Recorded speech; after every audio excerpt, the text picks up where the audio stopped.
ఒక తల్లి కొడుకు భార్య మధ్యన జరిగిన సంఘటన ఎవరు కరెక్ట్ అంటారు?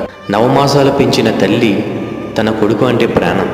ఏ రోజు ఏ పని చెప్పకుండా పెంచింది, ఏ కష్టం తెలియకుండా పెరిగాడు. అలానే నా భార్య కూడా ఒక కష్టం తెలియకుండా ఏ పని రాకుండా పెరిగింది.